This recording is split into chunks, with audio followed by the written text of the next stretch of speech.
Okay, so ito po mismo yung darating sa inyo mga master kapag bumili kayo ng ganitong klase na active balancer.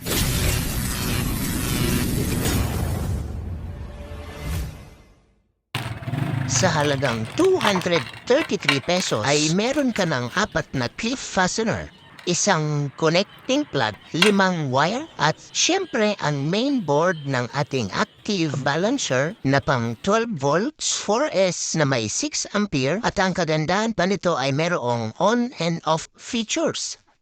Okay, so wag na natin pahabain at proceed na tayo agad sa pag-wirings. Kita niya naman, nakababa na yung mga parang pan-ipit niya sa loob. So ibig sabihin ay isusuksok na lang yung wire at hihigpitan yung mga maliit na tornilyo. Hindi ka dito pwedeng magkamali dahil hindi papasok yung plug pagka inilagay mo siya ng baliktad.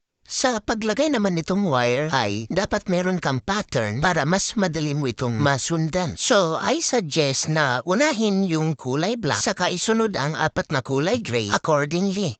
Ang magandang technique nito ay kapag hinuwit mo itong connecting plug ay dapat nakaharap sa iyo yung likuran banda ng balancer. Pero bago pa man ang lahat ay kailangan mo munang ihinam o isolder ang dulo nitong wire para maging mas matibay since stranded type kasi ito. Malaki ang chance na maputulan ito ng ibang wire kapag inipit mo na or hinigpitan mo na yung tornilyo nitong connecting plug.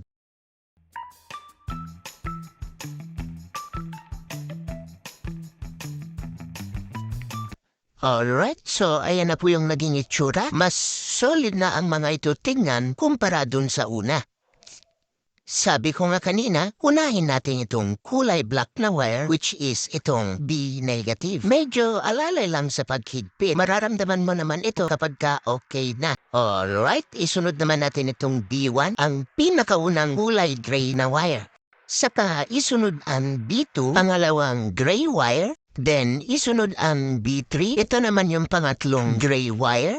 Lastly, ang B4, pinakahuling gray na wire.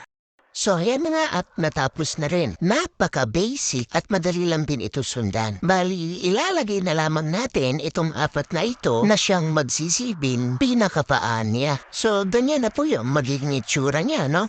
Nasa description ng video na ito mga master yung link sa kung paano natin siya in-install doon sa battery pack. So I hope na nakatulong ang munting video na ito. Maraming salamat sa panonood. Bye-bye!